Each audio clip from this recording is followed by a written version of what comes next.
ఆ జ్ఞానాన్ని కలిగి ఉండి అంతిమంగా అదే జ్ఞానంతో జీవన్ముక్తులమే తర్వాత విదేహ కైవల్యాన్ని కూడా పొందడమే సనాతన ధర్మం. ఇది కేవలం భారతదేశానికి పరిమితమని ఎలా అంటారండి? విశ్వంలో ఉన్న మానవులందరికీ పరిమితమే, విస్తృతమే.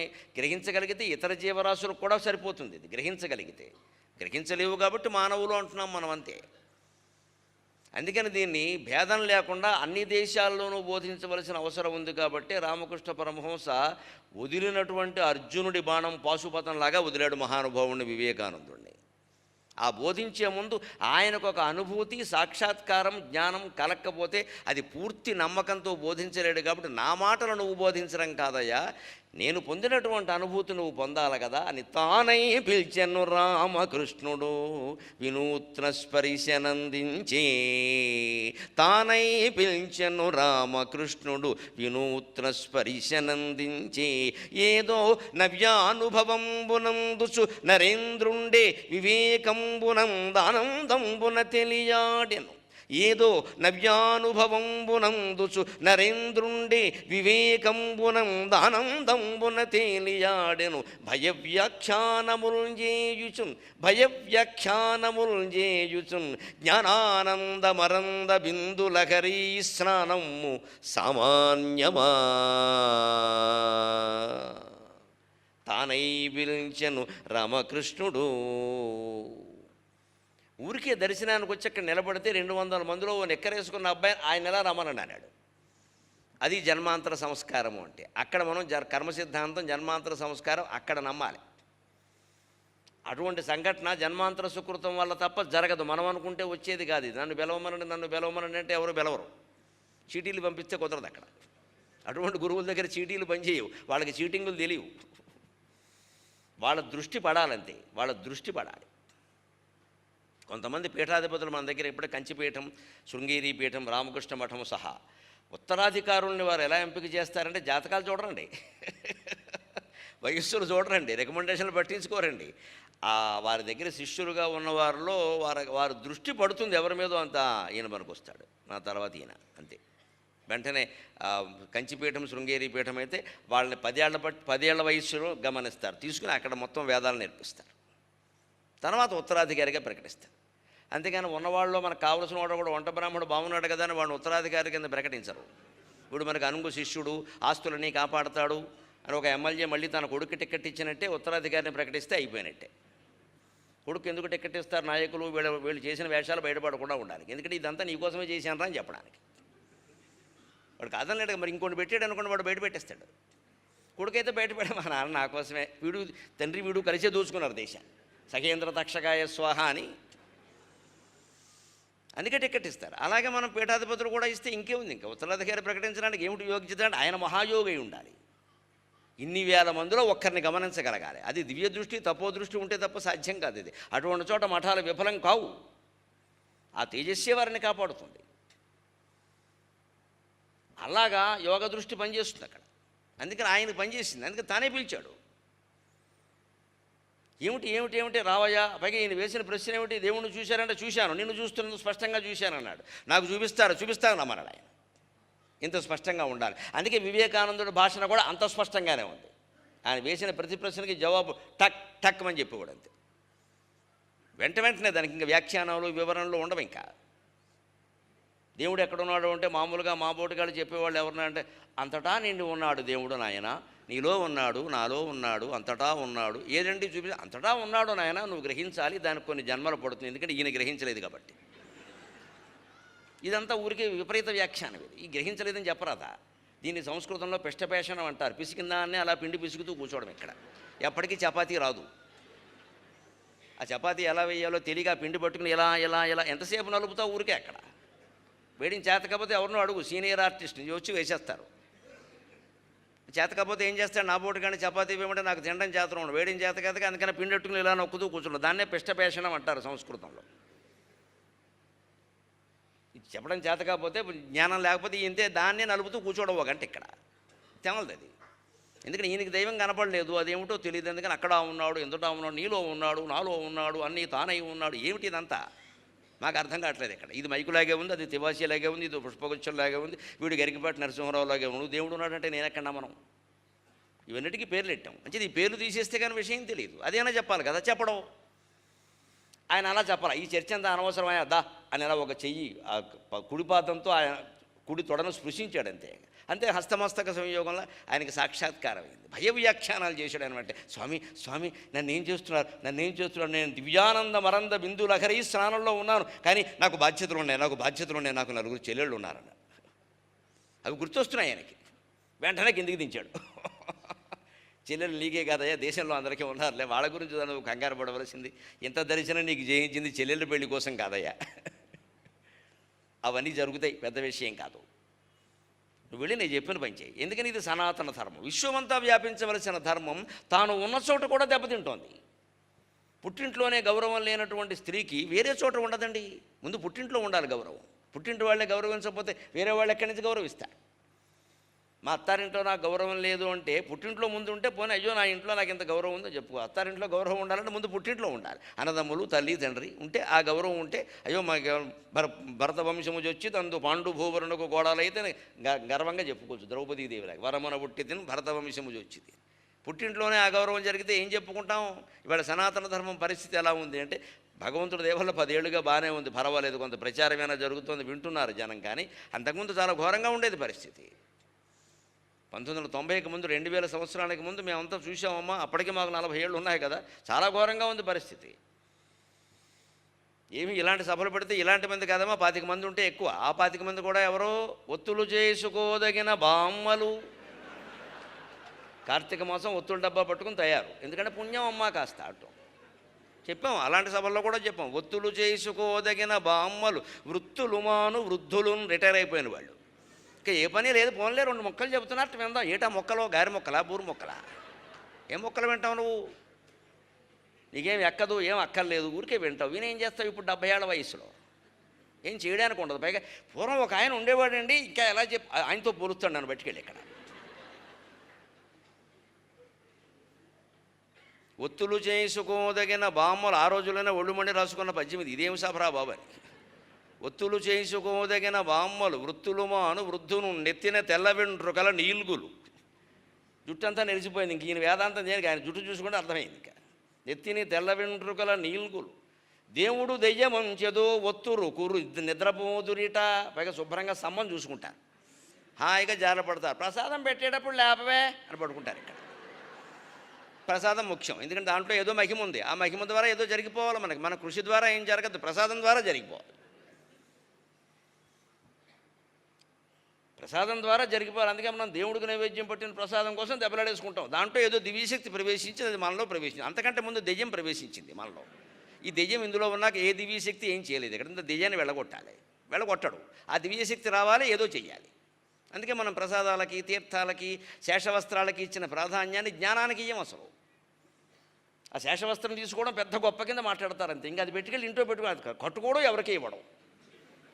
కొన్ని కప్పుకున్నా బాగుండేది, కట్టుకున్నా ఊరికి అలా పెట్టి దాన్ని మళ్ళీ పూజిస్తూ ఉంటాడు. అజ్ఞానంలో అజ్ఞానం అంటే ఇదే. దాన్ని పూజించడం ఏంటి? కట్టుకో, ఏదో చేసుకో.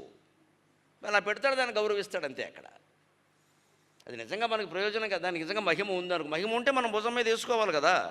వేసుకుంటేనే కదా మహిమ వచ్చేది. నువ్వు అక్కడ పెట్టి మళ్ళీ పసుపు రాస్తావు అంతే. ఇలాగే అవుతుంది. ఇంకా ఇదే ఒత్తులు చేసుకోదగిన బామ్మలు వృత్తులు మాను వృద్ధులు నెత్తిన తెల్ల వెంట్రుకల నీల్గులు దేవుడు దెయ్యమంచెదో ఒత్తులు నిద్రమోదురిట వారలు ముఖ్యముగాదు వెల్లువై కొత్త తరమ్ము రావలను గుండెలనే గుడులెన్బు నర్పగన్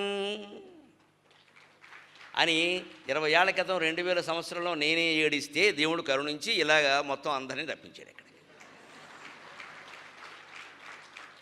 నేను చెప్పానుగా, మనిషిని వేడుకుంటే అది ఫలిస్తుందో లేదో చెప్పలేము. దేవుణ్ణి వేడుకుంటే ఫలిస్తుంది. అంటే ఏమిటి సభల తండ్రి కార్తీక మాసంలో తప్పితే పిలవరు. అది కూడా కార్తీక పురాణం చెప్పండి. ఎన్నిసార్లు విన్నా ఆ పురాణమే. దాని నిండా విచిత్రం వినకూడని కథలన్నీ ఉన్నాయి. ఎలా వింటారో నాకు తెలియదు అసలు. వినకూడని కథలు ఒళ్ళు మండిపోతుంది వింటుంటేను. అవన్నీ పుణ్యం పుణ్యం పుణ్యం పుణ్యం. ఎంత పాపాత్ముడైతే వాడు బాగుపడితే అంత పుణ్యం అండి. వాడిని దానికోసం వాడిని కథలు శుభ్రమైన వాడిని పాపాత్ముడు చేసేయడం. అందున స్త్రీలని మంటెత్తిపోతుంది అసలు. అది సుఖంగా కాపురం చేసుకున్న వాళ్ళని పాపాత్ములు చేయడం. ఆయన గుళ్ళోకి వెళ్ళాడు, పుణ్యం వచ్చిందంట. ఇంత పాపం గుళ్ళోకి వెడితే పోతుందా? ఈ పిచ్చి కథలే మనుషుల్ని పిచ్చి వధవలను చేసేయి. ఇదే సనాతన ధర్మం పక్కదారి పడ్డం అంటే ఇదేనండి. కాశీ కూడా సరిపోయినటువంటి ధర్మానికి మనం కార్తీక పురాణం స్థాయికి దిగజార్చాం దాన్ని. అది వింటే చాలు, అది కూడా వింటే చాలు, ఏం చేయక్కల్లా, వింటే చాలు. అందుకని మహానుభావులు పుట్టి ప్రచారం చేస్తారు. నువ్వు దేశమంతా తిరగాలయ్యా. పైగా ఈ దేశంలో వాళ్ళకున్న ఒక వ్యాధి ఏమిటంటే, ఈ దేశమంతటా ఈ దేశంలో పుట్టగానే ఎవరిని మనం గౌరవించమండి, వారికి రూపాయి కూడా ఇవ్వండి. వాడు కనుక అమెరికా వెళ్ళొచ్చి గౌరవం పొందొస్తే మొత్తం మనమే స్పాన్సరింగ్ ప్రోగ్రామ్స్ ఏర్పాటు చేస్తామండి బ్రహ్మాండంగా. అప్పటికి ఉంది, ఇప్పటికీ ఉందని చెప్పు. డాక్టర్లు ఎవరు ఈ దేశంలో పుట్టిన వాళ్ళ దగ్గరికి ఎవడూ చెయ్యి చూపించుకోడు. ఫారిన్ రిటర్న్ అని పెట్టగానే మొత్తం అంతా వాళ్ళ ఆవిడ కూడా అప్పుడే చూపించుకుంటుంది చెయ్యి. ఆయన భార్య కూడా అంతవరకు వీడి దగ్గర వైద్యం చేయించుకుంది, ఫారిన్ రిటర్న్ అయ్యాక చేయించుకుంటుంది. అందుకే డాక్టర్లు పూర్వం చాలామంది ఫారిన్ రిటర్న్ అని పెట్టేవారు, బోర్డులు పెట్టేవారు. నా మటుకు నేను అనుభవించాను. 96లో సహస్రావధానం చేసినా నాకేమీ గుర్తింపు రాలేదు. అప్పుడు ఇంకా మరి గుర్తింపులు ఆశించేవాడిని. ఇప్పుడైతే నాకేం అక్కర్లేదు, కోరిక లేదు, భయము లేదు. అప్పుడు అన్నీ ఉండేవి. చిన్న వయస్సు, ఏదో కావాలని అనిపిస్తుంది సహజంగా. అవి ఎంత చేశాం, ఏమీ రాలేదే, తగిన గుర్తింపు లేదు, గౌరవం లేదు అనుకున్నా. దానికి మాత్రం నాకు అర్థమైంది. వివేకానందుడు పుస్తకం చదివాక అర్థమైంది. 2001లో అమెరికా వెళ్ళొచ్చాను. ఇంకా చూసుకోండి, ఇంకా ఎలాగో అలా ఓ పిలుపు సాధించి మొత్తం మీద వెళ్ళొచ్చేసాం, అయిపోయింది అంతే. అక్కడ 20 సభలు చేసాం. అవన్నీ ఇక్కడ ఫోటోలు ప్రదర్శించి ఇంక తిరుగులేదు. ఇంకా ఈ రోజు వరకు ఊపిరి తీసుకుంటే ఒట్టు. ఆయన అమెరికా వెళ్ళారు. ఆ అమెరికాలో మళ్ళీ గుర్తించింది ఎవరు? అమెరికా వాడు గుర్తించరు కదా, మనవాళ్లే. వాడికి ఏం తెలుసు నా గురించి? మనవాళ్లే. మరి ఆ మనవాళ్ళు ఎక్కడుండగా గుర్తించరు, అక్కడుండగా గుర్తిస్తారు. ఏం ఆశ్చర్యం అండి ఇది. ఒక ప్రజ్ఞను గుర్తించడానికి అది ఏ దేశం వాడెవడో గుర్తించాడా లేదా, ఎంతమంది వచ్చారా లేదా, ఇది కావాలా? అది ప్రజ్ఞో కాదో నీ బుద్ధికి తెలియడం లేదా? ప్రజ్ఞ త్రైకాలికీ సదా అంటారే, 3 కాలాల్లోనూ ఉపయోగపడేది కదా ప్రజ్ఞ. ఆ ప్రజ్ఞ ఉందో లేదో మనకు తెలియదా? వాడు మనకు దగ్గర బంధువైనంత మాత్రాన్ని వేళాకోళంగా మాట్లాడాలా? అతనే మా మేనమావ కొడుకేనండి, అయితే ఏమిటాడు, నీకంటే చాలా గొప్పవాడు ఆయన. ఒప్పుకో ఆ విషయం, ఒప్పుకోడు. వాడు అమెరికా వెళ్ళొచ్చాక వాడు అమెరికా పంపింది నేనే అంటాడు ఇక్కడ. అందుకే పరమహంసకి ఇవన్నీ తపో మార్గంలో తెలుసును కాబట్టే ఒక్కడిని మొత్తం ప్రపంచం అంతా తిప్పేసి తీసుకొచ్చి తప్ప ఈ దేశంలో కూడా ఎవరో గౌరవించరు, ఈయన వెళ్ళవయ్యా అన్నాడు. ఇది మొత్తం విశ్వమంతా వ్యాపించవలసిన ధర్మం కాబట్టి ఆ మహానుభావుడు అక్కడికి వెళ్ళి సర్వం సఖామండలిన్ ఈషద్వైషమ్యములేక బోధ సలిపెన్ సర్వం సఖామండలిన్ విద్వత్సంస్తవనీయ తాత్విక సుధా విన్యాసీ సన్యాసీ విద్వత్సంస్తవనీయ తాత్విక సుధా విన్యాసీ సన్యాసి విద్వత్సంస్తవనీయ తాత్విక సుధా విన్యాసి సన్యాసి నవ్యాద్వైత ప్రతిపాదితాత్మ సమతా వ్యాసంగి నిస్సంగి నవ్యాద్వైత ప్రతిపాదిత ఆత్మ సమతా వ్యాసంగి నిస్సంగి ధీస్వాద్వీ శ్రీరసజాత వాక్య విశదాశా కర్ణి సద్వర్ణి శ్రీధీ స్వాద్వీ శ్రీరసజాత వాక్య విశదాశా కర్ణి సద్వర్ణి ఈషద్వైషం యములేక బోధసలిపెన్ సర్వం సఖామండలిన్.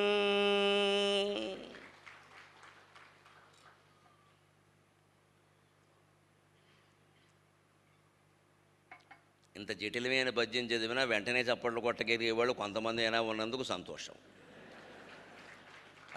రసజ్ఞత ఇంకా చచ్చిపోలేదు, బతుకుంది. విద్వత్ సంస్తవనీయ తాత్విక సుధా విన్యాసి సన్యాసి. లోకానికి ఏదైనా చెప్పాలంటే మన ముందు విద్వాంసులై ఉండాలి. మనం గ్రంథాలు చదవాలి. గ్రంథాలు చదవకుండా ఎవరూ విద్వాంసులు కాలేరు. అద్భుత శక్తులు ఎవరిని విద్వాంసుల్ని చెయ్యవు. 20 ఏళ్ళు 30 ఏళ్ళు 40 ఏళ్ళు నానా యాతన పడబట్టే ఈవేళ ఇంతమంది ఉన్నా ధైర్యంగా మాట్లాడగలుగుతాం. దాని వెనకాల చాలా కృషి ఉంది. నా పెద్దలకి తెలుసు, మా కుటుంబ సభ్యులకు తెలుసు ఎంత యాతన పడతాం ఇప్పటికీ అని. అది కూడా పండితులైతే కుదరదు. పండితులు మెచ్చుకునే ప్రజ్ఞ ఉండాలి మన దగ్గర. పండితులైన వాళ్ళు కూడా ఈ సభలో ఉంటే బాగా చెప్పాడండి, నాకు కూడా తెలియంది చెప్పాడండి, నాకు ఈ విషయం తెలుసును కానండి ఈ పాయింట్ తెలియదండి అంటాడు. అది నిజమైన మెచ్చుకో. నాకు ఈ విషయం తెలుసు, నేను దీన్ని చదివాను మాట్లాడాను, ఈ పాయింట్ నాకు దొరకలేదండి అంటే. అదే విద్వత్ సంస్థవని వివేకానందుడు చెబుతుంటే ఇంగ్లీషు వాళ్ళు వాళ్ళ గ్రంథాలు వెతుక్కున్నారు ఈ పదాలకు అర్థాలు తెలియక. పోనీ అనవని ఇంగ్లీషులో ఎంఏ చేశాడంటే ఏమీ లేదే. ఈయన బెంగాలీ మాతృభాష, ఇంగ్లీషు మామూలుగానే వచ్చినాం. ఇంగ్లీషు ఏం బ్రహ్మాండమైన ప్రజ్ఞ ఇక్కడేమీ లేదు, ఆయనకు మామూలుదే అది. అందుకే ఈ వాయిస్ ఏమిటంటే ఇట్స్ మై మాస్టర్స్ వాయిస్ అన్నాడు ఆయన. నాది కాదండి, మా గురువుగారిని అడగండి అన్నాడు. అంటే మన కృషి వెనకాల తపశ్శక్తి ఉంటే అంత ప్రభావం ఉంటుంది ఖచ్చితంగా. అలాగని కేవలం తపశ్శక్తి మీద ఆధారపడి గురువుగారికి పాదసేవ చేసి కూర్చోకూడదు. అక్కడ మన పని మనం చెయ్యాలి. మన పని మనం చెయ్యాలి. పొయ్యి వెలగాలి అంటే కిటికీలు కొన్ని సందర్భాల్లో తెరిచి ఉండాలి, ఒక్కో చోట మూసి ఉండాలి, దానికి అనుగుణమైన వాతావరణం ఉండాలి. ముందు నువ్వు అగ్గిపల్ల గీయాలా వద్దా? వాతావరణం ఉంది కదా అని అగ్గిపెట్టి పట్టు కూర్చుంటే వెలగదమ్మా. ముందు గీయాలా వద్దా? ఆ గీసిన తర్వాత వచ్చిన మంట నిలబడాలంటే అక్కడ వాతావరణం ఉండాలి. ఆ వాతావరణమే తపశ్శక్తి. పోయి గీయడం అనేది నీ ప్రజ్ఞ. నువ్వు అది కూడా చేయనంటే అలాగే. అది కూడా గురువు గారు గీయాలంటే ఏమిటి గీసేది? గుండు. అది కూడా గురువు గారు చేస్తారా? ఇది బానిసత్వం అంటారు దీన్ని. అలా అనకూడదు. అక్కడ నీ ప్రయత్నం నువ్వు చేస్తూనే ఉండాలి. కొన్ని జటిలమైన ఉంటాయి, మన వల్ల కాదు. గురువు గారికి దాసోహం, అయ్యా నాకు తెలియట్లేదు ఆయన చెబుతారు తప్పకుండా. ఈ ప్రయత్నం నువ్వు చేస్తుంటేనే గురువుగా దయగలుగుతుంది. అది ప్రయత్నం చేశాడు ఆయన, చిత్తశుద్ధిగా చేశాడు. నవ్యాద్వైత ప్రతిపాదిత ఆత్మసమత వ్యాసంగి నిస్సంగి. అద్వైతాన్ని కొత్త విధానంలో ప్రతిపాదించాడు ఆయన. అదేమిటంటే ఆత్మసమత్వం అన్నాడు. ఆత్మసమత్వం ఇది కొత్త మాట. వివేకానందుల తర్వాత ప్రచారమైన మాట ఇది. శంకరాచార్య చెప్పిన మాటే, కానీ ప్రచారం వివేకానందుడితో అయింది. అద్వైతం వేదంలోనే ఉంది, కానీ శంకరాచార్యతో ఎక్కువ ప్రచారమైంది. శంకరాచార్య చెప్పిన అద్వైతం మళ్ళీ కాస్త మరుగున పడుతూ ఉంటే వివేకానందుడు పుట్టి ఆయన చెప్పింది ఆత్మసమత్వం అయ్యా, భౌతిక సమత్వం కాదన్నాడు. ఏమిటి ఆత్మసమత్వానికి భౌతిక సమత్వానికి తేడా? నిన్న కూడా మనం కొంచెం స్పర్శామాత్రంగా చెప్పుకున్నాం. మనుషులందరినీ ఊరికే సమానంగా కూర్చోబెట్టడం కాదు, అందరికీ ఒకే ఆసనం వేయడం. కొన్ని నోముల్లో మొత్తైదువులకు వేస్తారు, ఒకే ఆకు, ఒకే పద్ధతి, ఒకే రకమైన పండు, అన్నీ ఒకే పువ్వు అన్నీ ఇస్తారు. అది మామూలు భౌతిక సమానత్వం. అందులో మళ్ళీ తేడాలు వస్తే కోపాలు వస్తాయి. అది వేరు. అది మొత్తైదువులకి నోము చేసినప్పుడు సరిపోతుంది. సరిగ్గా 16 ఫలాలంటే 16 ఏవో వేరే ఫలాలు తెచ్చినా అన్నీ ఒకే రకం తెస్తారు, కొన్ని తేడా రాకుండా. మిగిలినవన్నీ కూడా అక్కడ ఈక్వాలిటీ, అక్కడ సమానత్వం అంటే భౌతికమే. ఆత్మ సమానత్వం అంటే అది కాదు. నువ్వు నేను సమానము అనేది భౌతిక సమానత్వం. నీలో ఉన్నది నాలో ఉన్నది సమానం అనేది ఆత్మ సమానత్వం. అది ఆత్మసమత. నీలో ఉన్నది నాలో ఉన్నది సమానం. అంతేగాని నువ్వు నేను సమానం కాదు. నీ శరీరం వేరు, నా శరీరం వేరు. నీకున్నవి కొన్ని గొప్పతనాలు నాకు లేవు, నాకున్న గొప్పతనాలు కొన్ని నీకు లేవు. నీకున్న వ్యాధులు నాకు లేవు, నాకున్న వ్యాధులు నీకు లేవు. సమానం ఎలా అవుతాం? కానీ కరోనా వైరస్ వచ్చి రేపో ఎల్లుండో చనిపోవడానికి సిద్ధంగా ఉన్నవాళ్ళును, కాశీలో శుభ్రంగా హాయిగా జపం చేసుకుంటున్న వాళ్ళును ఉన్న ఆత్మ ఒక్కటే. ఆ ఆత్మకి ఇవన్నీ అంటవు. నిజానికి ఆ వైరస్ కూడా వాడి శరీరానికి అంటింది, కానీ ఆత్మకు అంటదు. ఇది ఆత్మ సమానత్వం. దీన్నే కృష్ణుడు భగవద్గీత 5వ అధ్యాయంలో కర్మసన్యాస యోగంలో చూస్తారు. విద్యా వినయ సంపన్నే బ్రాహ్మణే గవిహస్తిని శునిచైవ స్వపాకే చ పండిత సమదర్శన. వీరందరిలోనూ ఉన్నటువంటి సమానమైన ఆత్మను దర్శించమన్నాడు కృష్ణుడు. కానీ వీళ్ళందరినీ సమానంగా కూర్చోబెట్టి శాలువాలు కప్పని చెప్పరా. ముఖ్యంగా ఏనుక్కి కుక్కకి శాలువ కప్పితే కుక్క వేదిక మీద ఏం చేస్తుందో అందరికీ తెలుసు. దానికి శాలువ కప్పారని దానికి తెలియదు. దాన్ని వేదిక ఎక్కించడమే తప్పు. అందరికీ సమానంగా సన్మానం చేస్తామంటే అలాగా.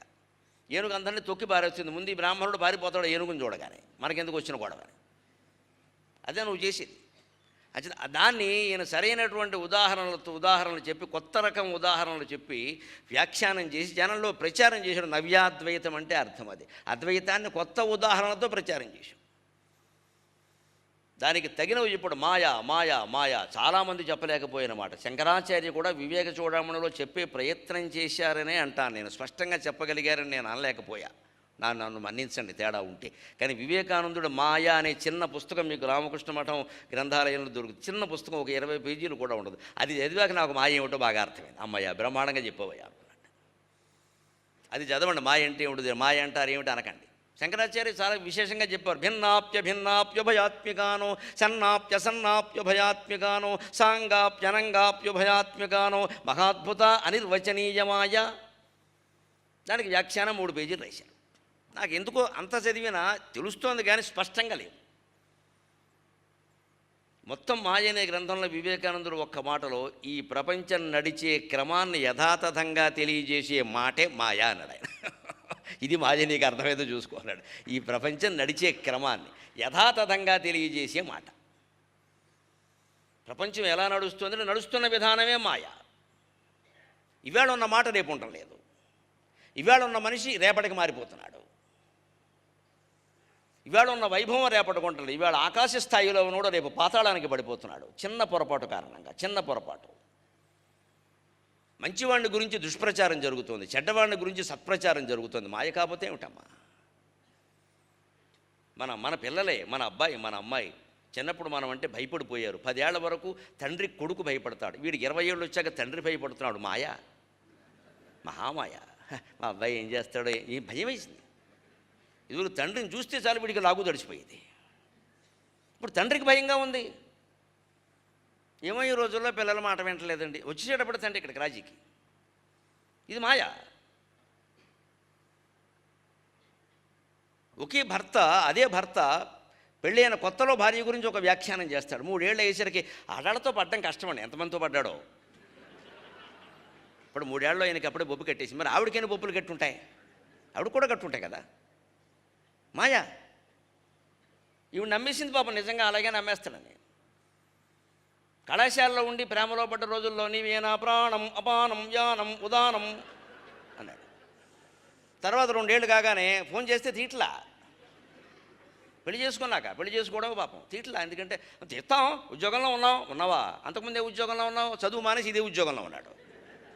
మరి ఇప్పుడు ఎందుకు నచ్చట్లేదు భార్య? మాయా.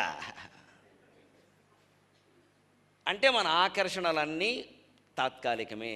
ఆకర్షణని మనం ఏదో పెద్ద పదాలు పెట్టేస్తున్నాం ఇక్కడ. అది ఒక ఇష్టం అంతే. ఆ ఇష్టం ఎంతకాలం ఉంటుందంటే ఉండొచ్చునండి. దాన్ని ప్రేమగా చేసుకోగలిగితే శాశ్వతంగా ఉంటుందమ్మా.